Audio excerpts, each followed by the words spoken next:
2 orang saksi. Pengembalian ini juga menunjukkan uang yang digunakan adalah uang negara namun tidak sesuai alokasi anggarannya. Sebab jika menggunakan uang pengumpulan yang ilegal tentu tidak perlu melakukan pengembalian. Kemudian terakhir, urgensi pemblokiran karena masih proses persidangan. Kami sependapat dengan jaksa penuntut umum karena kami memang meminta permohonan buka blokir itu setelah selesai persidangan ini dan dicantumkan dalam putusan. Kemudian kami bacakan halaman 8 halaman 9. Kemudian bahwa dalam petitum pembelaan kami pada pokoknya menyatakan mengembalikan barang bukti kepada yang berhak. Setelah kami melakukan meneliti surat tuntutan, kami menemukan barang bukti nomor 886 merupakan sertifikat tanah dari rumah yang ditempati oleh terdakwa dan keluarga di Jakarta. Rumah tersebut berstatus jaminan hak tanggungan, sehingga kami menduga sertifikat tersebut disita dari lembaga perbankan. Namun demikian, kami mohon agar barang bukti tersebut dikembalikan kepada pihak perbankan, sebab sampai saat ini kami masih membayar kredit atas rumah tersebut. Untuk tidak mengulang alasan kami mengenai barang bukti, maka dalil yang telah diuraikan di pledoi kami menjadi alasan dalam duplik ini. Sebagai penutup, karena ini adalah kesempatan terakhir kami, izinkanlah kami atas nama penasihat hukum terdakwa Muhammad Hatta, yaitu saya Muhammad Tursal, Muhammad Arsyad, Said Sabik, dan Rahmat Setiawan, mohon maaf kepada majelis hakim jika ada tingkah laku yang tak berkenan selama persidangan. Kepada mitra kami jaksa penuntut umum jika ada lisan dan tulisan kami yang menyakiti rasa. Kepada Bapak Sahrul Yassin Limpo dan kuasa hukumnya, kepada Bapak Kasdi Subagiono dan kuasa hukumnya, jika ada tanya dan canda yang menyinggung sanubari, afwan kasira, mohon maaf yang sebesar-besarnya. Untuk petitum kami tetap pada pembelaan kami. Demikian duplik ini kami bacakan pada persidangan hari ini. Atas perhatian dan pertimbangan majelis hakim yang mulia, kami ucapkan terima kasih. Penasihat hukum terdakwa ditandatangani. Silakan.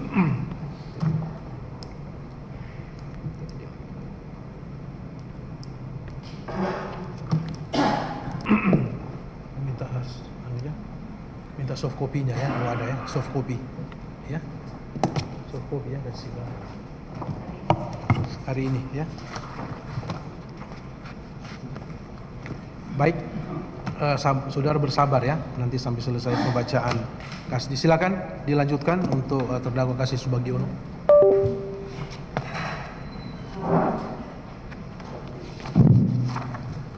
Terima kasih Yang Mulia. Duplik tanggapan terhadap tanggapan jaksa penuntut umum atas nota pembelaan atau pledoi tim penasihat hukum dan pembelaan pribadi terdakwa Kasdi Subagiono. Pendahuluan. Majelis hakim yang kami muliakan, jaksa penuntut umum yang kami hormati, para hadirin yang kami hormati. Kami kembali mengucapkan terima kasih kepada majelis hakim yang berkenan memberikan kesempatan kepada kami untuk menyampaikan duplik atas replik jaksa penuntut umum. Terima kasih juga kami sampaikan atas berjalannya persidangan yang berlangsung sangat baik berkat kesungguhan dan kecakapan ketua majelis hakim yang dibantu oleh para anggota majelis yang dalam memandu dan memimpin jalannya persidangan ini, sehingga sidang ini berjalan dengan lancar dan berkualitas. Terima kasih juga kami sampaikan kepada jaksa penuntut umum yang telah menjalankan tugasnya dengan baik untuk membuktikan semua dakwaannya. Kami mengikuti dengan saksama seluruh rangkaian persidangan dan mendengarkan dengan saksama ketika surat dakwaan dan tuntutan dibacakan. Tidak ada kata dan kalimat yang terlewatkan. Kami bisa mengerti kata demi kata, kalimat demi kalimat yang disusun dan dibacakan oleh jaksa penuntut umum. Keadilan merupakan dasar hukum sebagai perwujudan penghargaan terhadap hak asasi manusia. Oleh karena itu, dalam proses peradilan ini, kepentingan terbesar dari terdakwa adalah keadilan. Tanpa keadilan, peradilan kehilangan nilai kemanusiaannya. Penegakan hukum harus mengutamakan rasa keadilan dan berlandaskan hati nurani. Tidak boleh ada pelanggaran keadilan, hati nurani, dan hak asasi manusia. Keadilan akan terwujud dari rangkaian dakwaan, pembuktian, dan tuntutan jaksa. Majelis hakim yang mulia, jaksa penuntut umum yang kami hormati, para hadirin yang kami hormati. Surat tuntutan bukan hanya untuk membuktikan apakah terdakwa melakukan atau terlibat tindak pidana tertentu, melainkan meliputi juga membuktikan bahwa suatu tindak pidana benar-benar terjadi. Keadilan merupakan kebutuhan pokok rohaniah setiap orang dan merupakan perekat hubungan sosial dalam bernegara. Aparat penegak hukum juga dituntut memiliki kepekaan nurani, kecerdasan moral, dan profesionalisme dalam menegakkan hukum dan keadilan bagi pencari keadilan. Semua akan dapat terwujud jika mengacu pada pembuktian dan fakta-fakta persidangan secara objektif dan rasional. Majelis Hakim yang mulia, jaksa penuntut umum yang hormati, para hadirin yang kami hormati. Sejak ditahan dan diadili di pengadilan, terdakwa Kasdi Subagiono merasa hampa dan merasa bingung atas tuduhan yang didakwakan oleh jaksa penuntut umum. Karena sesungguhnya apa yang dituduhkan pada diri terdakwa hanyalah akibat yang harus ditanggungnya atas sebab yang tidak dilakukannya. Namun semata-mata karena melaksanakan perintah atasan berupa permintaan uang untuk keperluan Syahrul Yassin Limpo dan keluarganya yang disampaikan salah satunya melalui terdakwa dan diteruskan kepada eselon 1 dan bawahan lainnya di Kementerian Pertanian Republik Indonesia. Kepada jaksa penuntut umum yang telah menyampaikan tuntutan dan menyatakan terdakwa Kasdi Subagiono terbukti melakukan tindak pidana sebagaimana dimaksud dalam dakwaan pertama, kami selaku penasihat hukum pada dasarnya mengucapkan apresiasi dan terima kasih. Namun demikian, terdakwa memiliki hak untuk melakukan pembelaan. Pembelaan yang dibuat oleh terdakwa sendiri maupun oleh kami penasihat hukum bukan untuk melawan atau mematahkan surat tuntutan, melainkan sebagai upaya untuk mencari sebenar-benarnya keadilan dan kebenaran yang hakiki. Suatu perbuatan dikatakan telah melanggar hukum dan dapat dikenakan sanksi pidana, maka harus dipenuhi dua unsur, yakni adanya unsur actus reus atau unsur esensial dari kejahatan, physical elemen, dan mens rea atau mental elemen, yaitu keadaan sikap batin si terdakwa. Sebagaimana azas hukum kita, actus non facit reum nisi mens sit rea dalam hukum pidana, yang pada pokoknya bahwa suatu perbuatan tidak dapat menjadikan seseorang bersalah bila mana maksudnya tidak bersalah. Dalam kaitan ini kita mengenal azas dalam hukum pidana yang menyatakan bahwa seseorang tidak dapat dihukum jika tidak terdapat kesalahan pada diri terdakwa. Asas ini dikenal dengan asas tiada pidana tanpa kesalahan, Greenstraf Sonderschuld. Setelah mencermati secara seksama tanggapan jaksa penuntut umum atas nota pembelaan terdakwa Kasdi Subagiono dan nota pembelaan dari kami penasihat hukumnya yang dinyatakan sebagai satu kesatuan dan tidak dibuat secara terpisah, sebagaimana kami bacakan pada sidang hari Kamis tanggal 8 Juli 2024. Maka dengan ini kami sampaikan duplik atas replik jaksa penuntut umum tersebut sebagaimana kami uraikan di bawah ini. Majelis Hakim yang mulia, jaksa penuntut umum yang kami hormati, para hadirin yang kami hormati. Esensi dan nota pembelaan kami pada dasarnya adalah bahwa perintah permintaan uang dari Syahrul Yassin Limpo kepada terdakwa baik secara langsung maupun melalui Imam Mujahidin Fahmi, Panji Harjanto, Muhammad Hatta, dan Joyce Triatman untuk keperluan Syahrul Yassin Limpo dan keluarganya sudah menjadi fakta hukum yang tak terbantahkan. Hal itu diakui oleh terdakwa sejak dari saat penyidikan hingga penuntutan seperti diungkap terdakwa dalam sidang ini. Hal ini bersesuaian dengan keterangan dari para saksi Momon Rusmono, Maman Suherman, Panji Harjanto, Imam Mujahidin, Ahmad Musafak, Sugeng Priyono, Merdian Trihadi, Ali Jamil Harahap, Sukim Supandi, Nasrullah Makmun, Prihasto Setianto, Suwandi, Andi Nur Alamsyah, Fajri Jufri, Julkipli, dan Joyce Triatman yang lebih dikenal dengan perintah berjenjang. Kedua, bahwa perintah Syahrul Yassin Limpo kepada terdakwa dan para bawahan di Kementan tersebut dilakukan karena adanya unsur keterpaksaan. Karena apabila tidak dituruti, maka jabatan terdakwa Kasdi Subagiono dapat terancam, dimutasi, dibebas tugaskan atau bahkan dinonjobkan sebagaimana dialami oleh para pegawai Kementan lainnya yang merasa terpaksa dan takut karena menteri marah.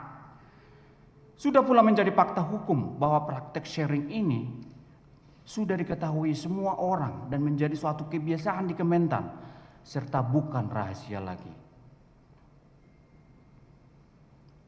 Semua bagian di Kementan mengetahui bahwa praktek ini sudah terjadi sejak zaman Sekjen Momon Rusmono, yakni pada tahun 2020, atau sejak Syahrul Yassin Limpo menjabat sebagai Menteri Pertanian pada tahun 2019.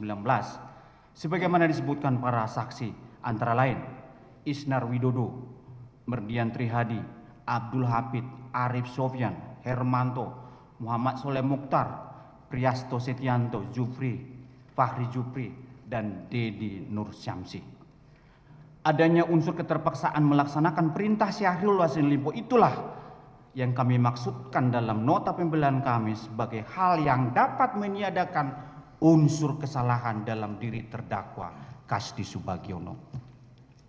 Bahwa kemudian jaksa penuntut umum dalam repliknya memuat beberapa poin sebagai bahan tanggapannya yang jika diperas menjadi lebih mengerucut, maka kemudian jaksa penuntut umum berpendapat bahwa alasan pembelaan terpaksa yang dialami oleh terdakwa tidak dapat dijadikan alasan penghapus pidana atau meniadakan pertanggungjawaban pidananya, karena dalam diri terdakwa Kasdi Subagiono ada kesadaran yang diinsyafi bahwa perintah yang dilaksanakannya untuk menuruti perintah permintaan uang dari Syahrul Yassin Limpo tersebut bersifat melawan hukum dan bukan dalam rangka melaksanakan perintah jabatan yang sah sebagaimana dimaksud dalam pasal 51 KUHP.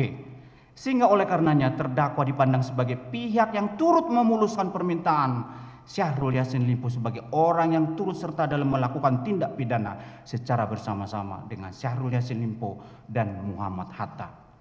Bahwa padahal awal mula permintaan uang adalah berasal atau diinisiasi oleh Syahrul Yassin Limpo selaku inisiator atau pemberi perintah, sedangkan terdakwa selaku pihak yang diperintah hanya melaksanakan perintah atasan karena terpaksa dan merasa tertekan serta berada dalam kondisi ketakutan dan kekhawatiran bahwa sewaktu-waktu ia dapat dicopot, dimutasi atau dinonjopkan dari jabatannya. Hal ini pernah terjadi pada eselon 1 yang bernama I Ketut Diarmita, Dirjen PKH, dan Suaro Sarwo Edi, serta eselon 2 Ahmad Musapak, Abdul Hafid, dan Gempur Aditya, sehingga adanya unsur keterpaksaan dalam menjalankan perintah Syahrul Yassin Limpo dalam pengumpulan uang atau sharing dirasakan oleh terdakwa Kasdi Subagiono, juga para pejabat eselon 1, eselon 2, kepala badan, dan biro di Kementan. Secara hukum itulah yang dapat meniadakan unsur kesalahan dan dapat dijadikan alasan penghapus pidana sesuai dengan ajas tiada pidana tanpa kesalahan. 2. Tanggapan penasihat hukum atas tanggapan jaksa penuntut umum. Majelis hakim yang mulia, jaksa penuntut umum yang kami hormati, para hadirin yang kami hormati, selengkapnya terhadap replik jaksa penuntut umum dapat kami sampaikan duplik sebagai berikut. 1. Tanggapan atas tanggapan jaksa penuntut umum berkaitan dengan terdakwa Kasdi Subagiono yang meneruskan perintah Syahrul Yassin Limpo, maka tanggapan kami adalah sebagai berikut. Bahwa benar terdakwa adalah pejabat karir yang sudah meniti karir di Kementan selama 33 tahun.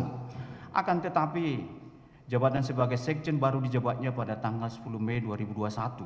Sedangkan praktek sharing yang tidak dianggarkan ini sudah terjadi sebelum terdakwa menjadi sekjen, yakni sejak Syahrul Yassin Limpo diangkat menjadi Menteri Pertanian pada tahun 2019.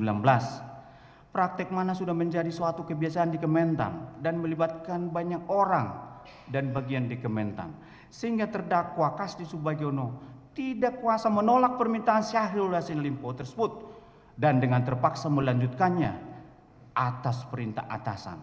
Karena apabila tidak dituruti akan berdampak pada jabatannya seperti yang dialami oleh para pejabat lainnya yang mengalami mutasi dan dipindah tugaskan atau dinonjopkan.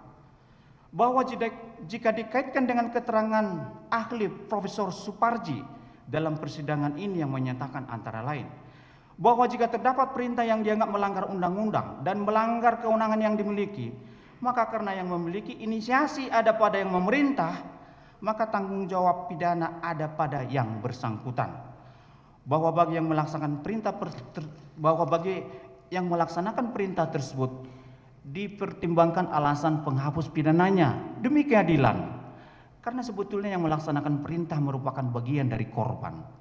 Bahwa apa yang dilakukan adalah melayani perintah dan tidak didasarkan pada niat jahat, tetapi didasarkan adanya perintah atasan yang berkonsekuensi adanya ancaman. Maka yang bersangkutan dalam kondisi yang tidak bebas tidak dapat diminta pertanggungjawaban. Bahwa apabila ternyata tidak ada niat jahat dan tidak ada keuntungan yang didapat, maka pertanggungjawaban itu ada pada yang menyuruh melakukan.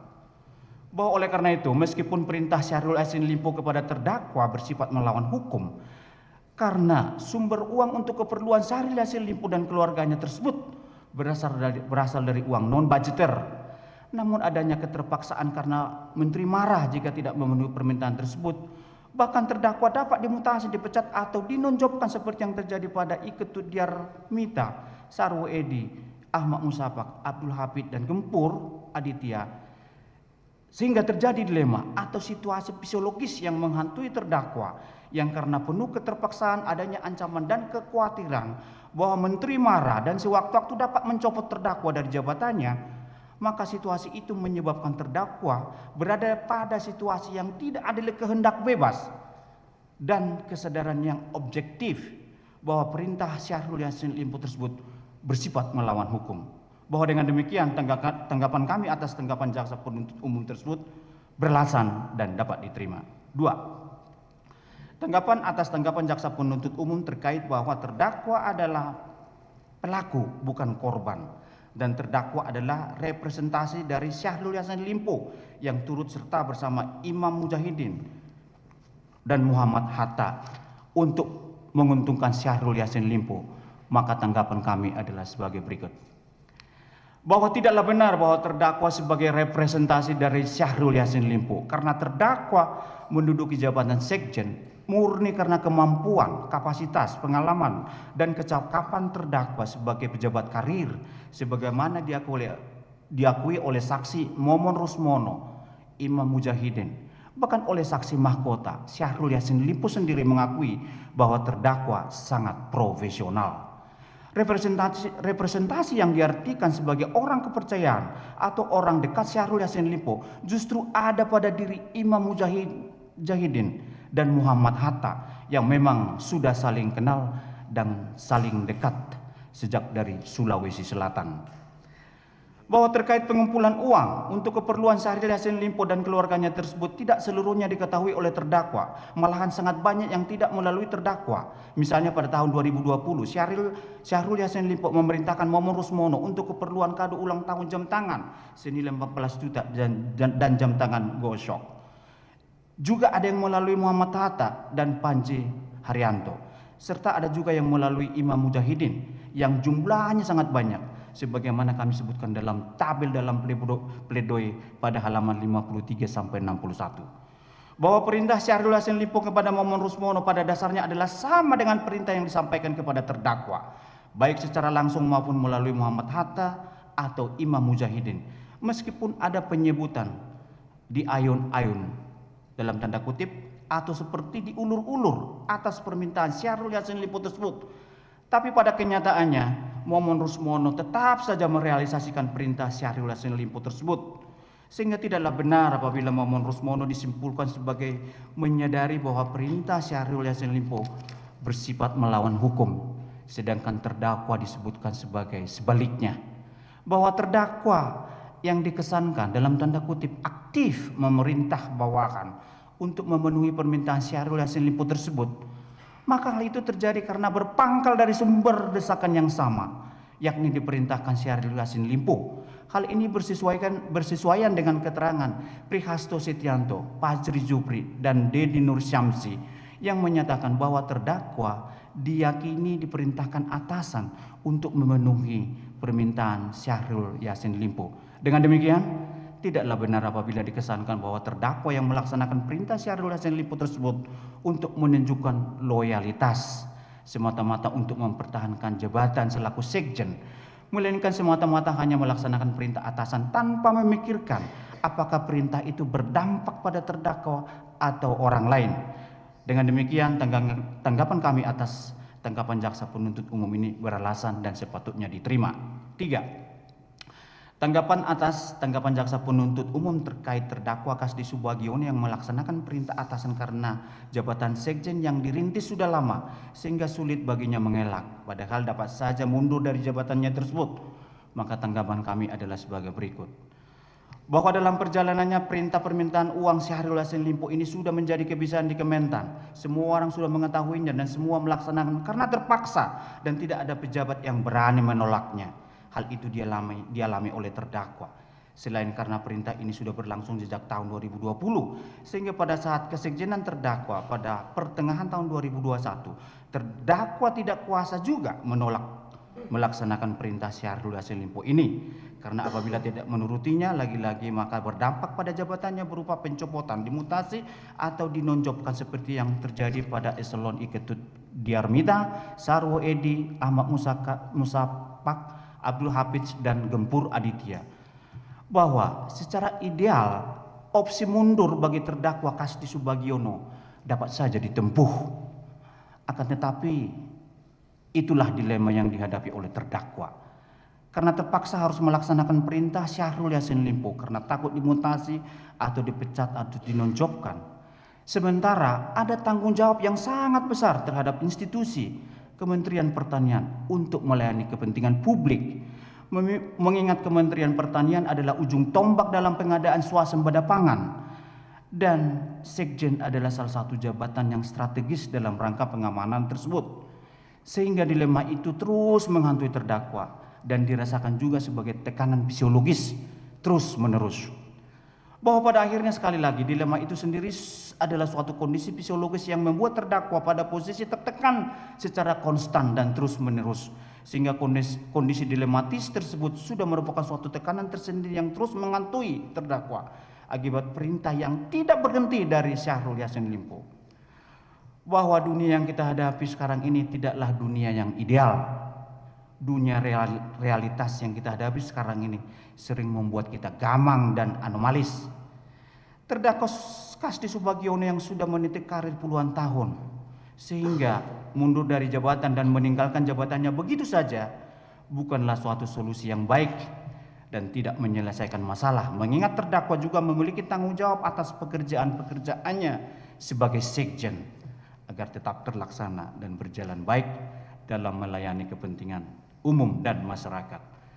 Dengan demikian, tanggapan kami atas tanggapan jaksa penuntut umum terkait hal ini beralasan dan sepatutnya dapat diterima. 4. Tanggapan atas tanggapan jaksa penuntut umum terkait terdakwa Kasdi Subagiono dikatakan sebagai koordinator pengumpulan uang untuk kepentingan atau keperluan Syahrul Yassin Limpo adalah sebagai berikut.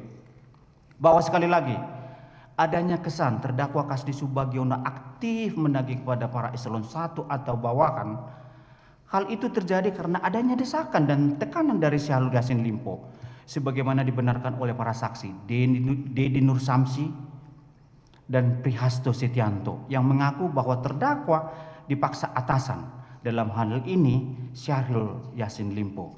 Bahwa sedangkan terkait adanya penyampaian terdakwa kepada Momon Rusmono bahwa Syahrul Yassin Limpo memintanya agar tidak usah lagi mendampingi menteri terkait kunjungan ke daerah bencana Pandeglang atas ketiadaan uang bantuan bencana saat itu, tidaklah dapat ditafsirkan sebagai bentuk bahwa terdakwa Kasdi Subagiono sebagai orang kepercayaan Syahrul Yassin Limpo yang saat itu masih menjabat sebagai Dirjen Perkebunan hingga menjabat sebagai sekjen.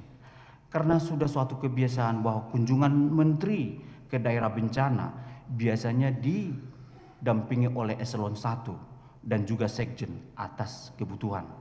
Adapun terdakwa saat itu adalah eselon 1 ikut mendampingi menteri semata-mata karena sudah semacam protap di Kementan untuk mendampingi menteri adalah para eselon 1. Bahwa jikapun belakangan terdakwa menjadi sekjen bukan karena terdakwa Kasdi Subagiono sebagai orang kepercayaan atau karena dianggap sering mendampingi menteri saat itu, melainkan murni karena kualifikasi terdakwa. Bahkan Momon Rusmono sendiri yang merekomendasikan terdakwa sebagai sekjen. Sehingga jika Momon Rusmono saat itu merasa dikorbankan Syahrul Yassin Limpo dalam tanda kutip atas kedekatannya dengan terdakwa, quote non, mustahil Momon Rusmono merekomendasikan terdakwa Kasdi Subagiono sebagai sekjen atau yang menggantikannya. Mengingat sebenarnya pada saat itu Momon Rusmono sebenarnya sudah memasuki usia pensiun, yang dengan sendirinya tidak cukup membuktikan bahwa pergantian Momon Rusmono sebagai sekjen kepada terdakwa Kasdi Subagiono berkaitan dengan peristiwa Pandeglang. Oleh karena itu, tanggapan kami atas tanggapan jaksa penuntut umum berkaitan dengan hal ini beralasan dan dapat diterima. 5. Tanggapan jaksa penuntut umum terkait terdakwa Kasdi Subagiono tidak pernah mengambil alih tugas sekjen pada saat dijabat oleh Momon Rusmono adalah sebagai berikut. Bahwa soal kedekatan antara terdakwa dan Syahrul Yassin Limpo secara keseluruhan adalah kedekatan karena kedinasan, karena banyak tugas yang diterima oleh terdakwa dari Syahrul Yassin Limpo selaku menteri, sehingga kedekatan kedinasan tersebut memang tidak bisa dihindari. Bahwa akan tetapi jika dikaitkan dengan peristiwa Pandeglang di mana Syahrul Yassin Limpo marah kepada Momon Rusmono karena tidak mempersiapkan uang bantuan bencana, yang mana kemarahan Syahrul Yassin Limpo tersebut disampaikan melalui terdakwa yang pada pokoknya agar Momon Rusmono tidak usah lagi mengikuti kunjungan menteri kecuali atas arahan menteri, maka adanya kesimpulan jaksa penuntut umum yang menyatakan sejak saat itu terdakwa lebih sering mendampingi Syahrul Yassin Limpo meskipun terdakwa masih menjabat Dirjen Perkebunan adalah kesimpulan yang tidak didukung fakta persidangan secara meyakinkan dan umum dan pengadaan, sehingga adanya pembebanan besaran sharing kepada bawahan terjadi atas adanya desakan bawahan kepada terdakwa. Hal itu tidak dibantah oleh saksi Zulkifli dan berbagai fasilitas yang diperuntukkan bagi keperluan Syahrul Yassin Limpo dan keluarganya oleh Biro Umum dan Perawatan Kulit, Skincare, pembelian parfum atau biaya operasional istri Limpo kepada biro dimaksud. Hal ini dapat dilihat dari keterangan saksi Arif Sofian Kasdi Subagiono atas praktek sharing yang tidak terjadi pada masa dan dapat diterima. 8. Tanggapan jaksa penuntut umum digunakan untuk membayar jasa penasihat hukum Febri Diansyah, bahwa orang yang berterus terang pertama kali mengungkap praktek sharing, bahwa benar terdakwa Kasdi Subagiono adalah orang yang disuruh Syahrul Yassin Limpo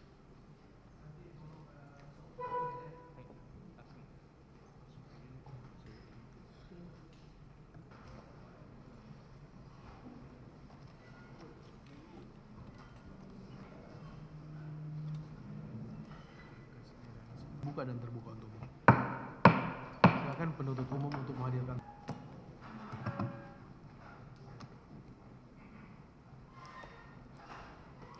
Silakan duduk, Pak.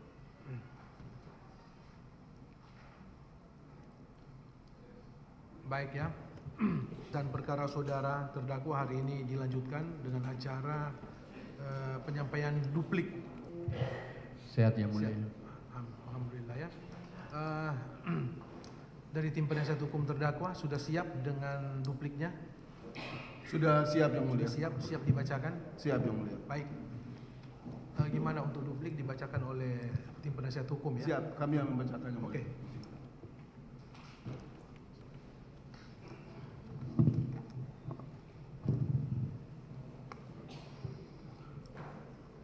Bismillahirrahmanirrahim. Selamat sore, salam sejahtera kita sekalian. Penuntut umum dalam perkara tindak pidana korupsi nomor 20 dan seterusnya, Syahrul Yassin Limpo. Kepada yang terhormat, Yang Mulia Majelis Hakim Pengadilan Tindak Pidana Korupsi pada Pengadilan Negeri Jakarta Pusat dalam perkara nomor 20/Pitsus dan seterusnya. Dengan hormat, perkenankan kami dari Kantor Hukum Jamaluddin Kudubun dan Partners yang berkedudukan di Gedung Rahindo KUD, lantai 1, Jalan Hajat Tuti Alawiyah, nomor 1820 dan seterusnya. Pasal 182 ayat 1 KUHP Maka pada kesempatan hari ini izinkan kami menyampaikan duplik atas replik jaksa penuntut umum terhadap nota pembelaan atau pledoi terdakwa dan nota pembelaan pledoi kami penasihat hukum terdakwa, bahwa apa yang kami sampaikan dalam nota pembelaan, baik yang diajukan terdakwa sendiri maupun oleh kami penasihat hukum terdakwa serta duplik ini adalah upaya untuk menjelaskan, menyampaikan dan mendudukan kebenaran, bukan pembenaran seperti kata jaksa penuntut umum dalam repliknya, di mana yang kami sampaikan adalah suatu yang sesuai dengan fakta yang terungkap dalam persidangan, baik itu dalam keterangan para saksi, keterangan ahli, keterangan terdakwa, bukti surat maupun barang bukti lainnya secara baik dan sesuai ketentuan peraturan perundangan yang berlaku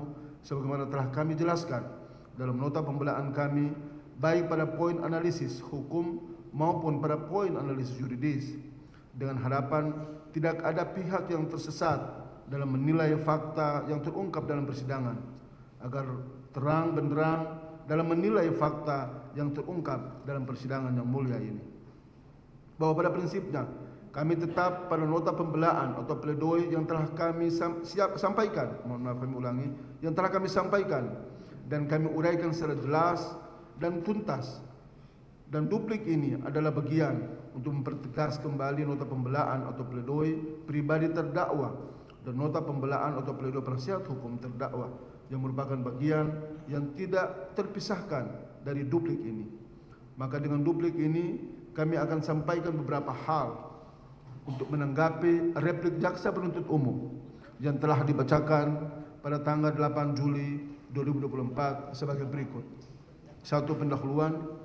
Majelis Hakim yang mulia, Saudara Jaksa Penuntut Umum yang kami hormati, Saudara terdakwa Syahrul Yassin Limpo yang kami banggakan, rekan-rekan media yang kami hormati dan kami banggakan, serta persidangan yang kami muliakan. Sebelum duplik ini kami mulai sebagai insan yang beriman, pertama-tama kami mengucapkan puji syukur kehadirat Allah Subhanahu wa taala, Tuhan yang Maha Kuasa, atas limpahan rahmat, taufik dan hidayahnya kepada kita sekalian, sehingga pada hari ini kami penasihat hukum terdakwa bisa membacakan dan menyampaikan duplik yang merupakan penegasan atas nota Kupang Kota Balikpapan, sungguh indah dan menawan, katanya pejuang dan pahlawan, dengar tuntutan nangis sesungguhkan. Perlu kami sampaikan bahwa air mata yang keluar dari kesedihan adalah sebuah dialog seorang hamba yang telah tiba pada kesadaran tentang kecilnya diri dan betapa hanya pada Tuhan semata segala kebesaran dan kekuatan itu. Lalu mengapa kita harus berhenti mengeluarkan air mata jika itu adalah kesempatan terbaik untuk menyentuh jiwa dan nurani kita? Bahkan tokoh besar seperti Umar bin Khattab yang iblis pun takut padanya tak segan-segan menangis bercucuran air mata. Bahwa dan jika kita tidak terharu atas tangis terdakwa yang jujur disampaikan terdakwa tanpa rekayasa, karena benar-benar merasa dizolimi dan tidak merasa melakukan perbuatan sebagaimana dakwaan jaksa penuntut umum, serta tidak terharu atas tangis keluarga, tangis ibu terdakwa dan pengunjung sidang, bahkan kami penasihat hukum terdakwa, maka perlu dipertanyakan tentang nurani kita semua. Bahwa khusus terhadap pernyataan jaksa penuntut umum sebagai dasar dalam perkara aquo oleh kami penasihat hukum terdakwa dalam fakta persidangan, jaksa penuntut umum dalam fakta persidangan tidak dapat sama sekali membuktikan dakwaannya. Dalam fakta persidangan, jaksa penuntut umum tidak dapat membuktikan dakwaannya. Kami penasihat hukum terdakwa ingin mengingatkan kembali dakwaan jaksa penuntut umum dalam surat dakwaannya sebagai berikut.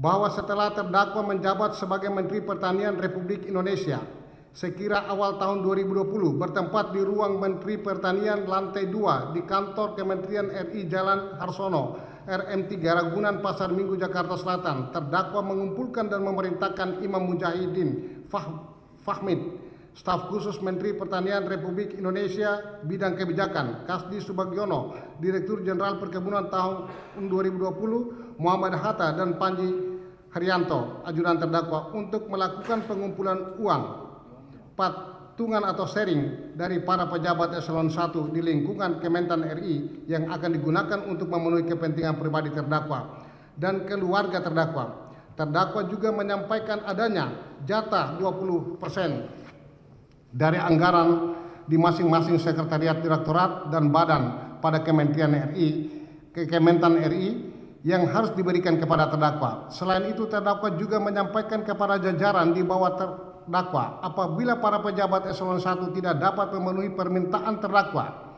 tersebut, maka jabatannya dalam bahaya, dapat dipindah tugaskan atau dinonjobkan oleh terdakwa, serta apabila ada pejabat yang tidak sejalan dengan hal yang disampaikan terdakwa tersebut agar mengundurkan diri dari jabatannya. Dalam fakta persidangan, sebagaimana telah kami jelaskan dalam nota pembelaan dan telah kami jelaskan sebelumnya, jaksa penuntut umum sama sekali tidak dapat membuktikan dakwaannya bahwa saksi Imam Mujahidin Fahmi, saksi Muhammad Hatta, saksi Kasdi Subagiono menyampaikan keterangannya dalam persidangan dan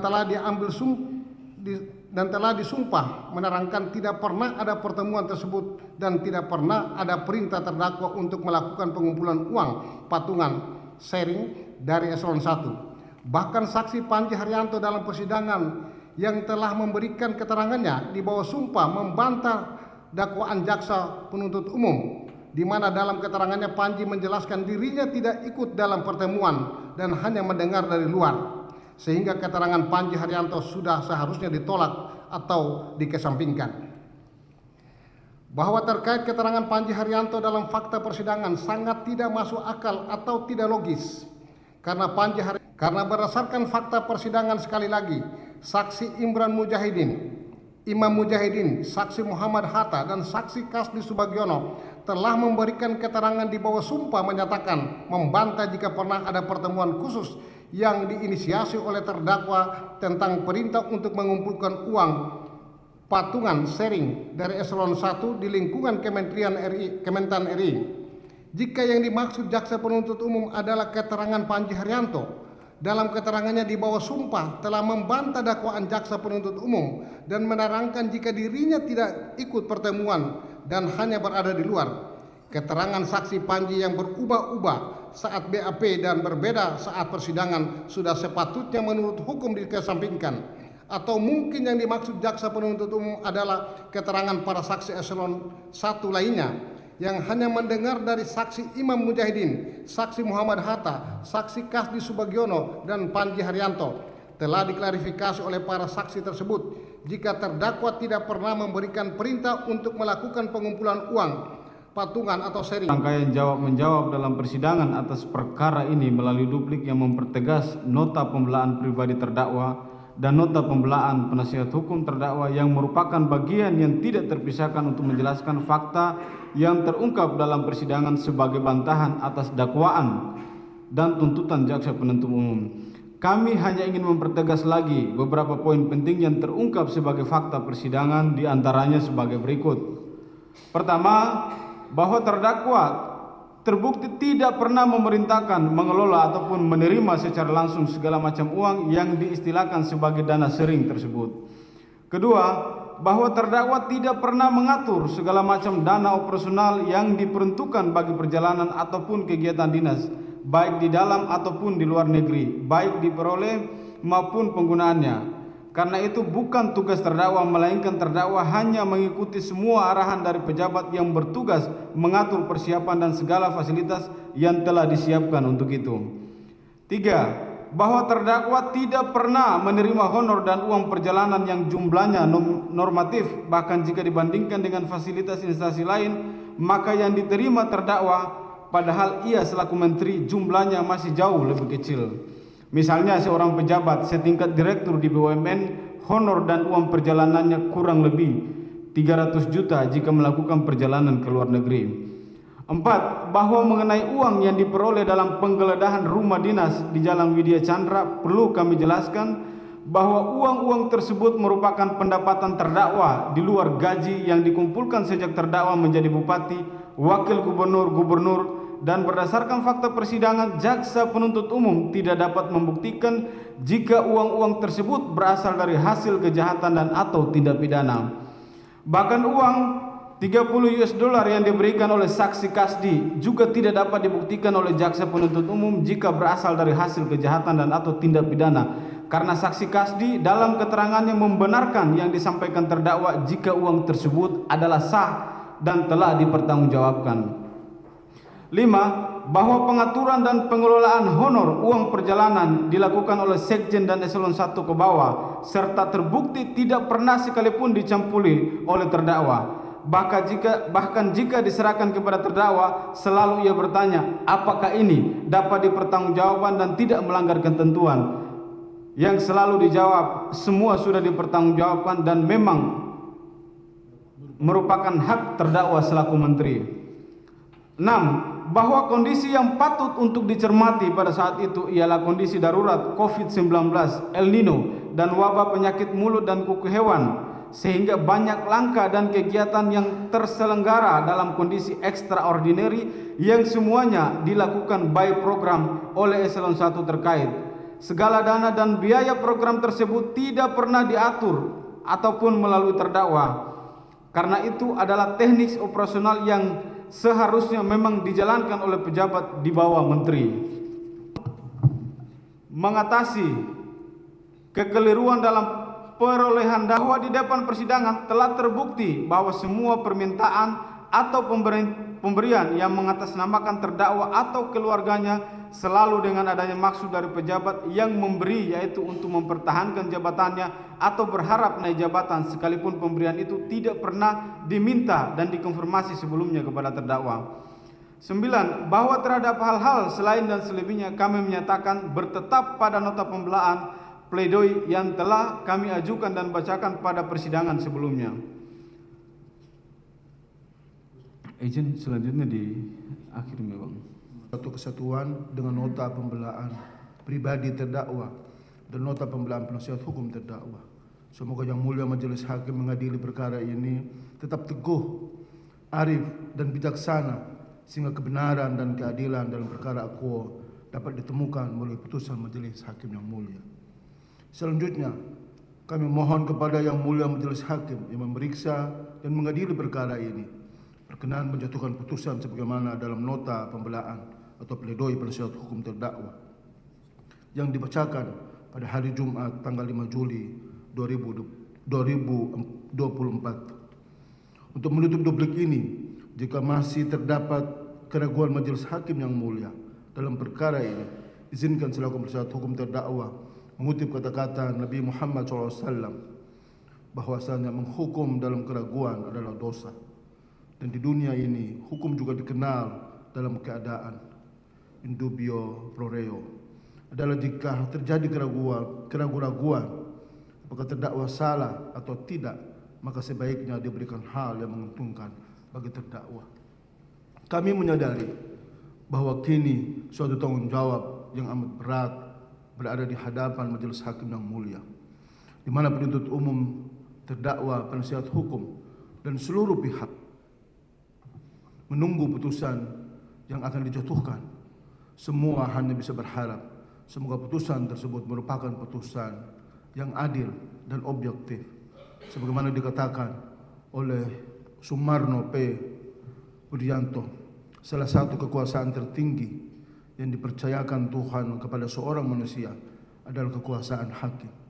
Sehingga seharusnya hakim sadar bahwa ia sedang melaksanakan kekuasaan Tuhan. Dengan demikian, kami senantiasa menjadikan doa kehadirat Allah Subhanahu wa taala, Tuhan yang Maha Kuasa, yang menitipkan kekuasaannya. Semoga Majelis Hakim yang mulia dalam perkara ini memberikan kekuatan dan kebijaksanaan untuk memutus perkara ini dengan seadil-adilnya.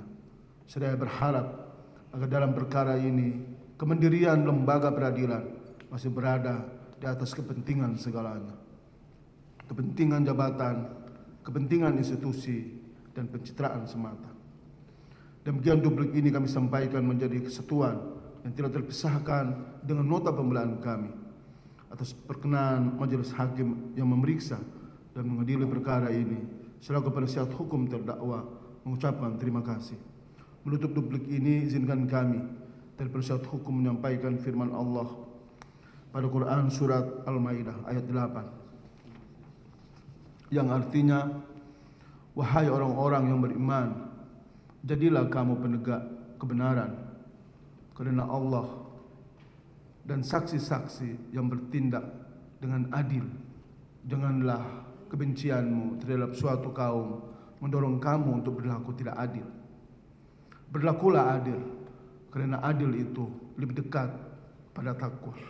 Bertakwalah kepada Allah, sesungguhnya Allah Maha teliti terhadap apa yang kamu kerjakan.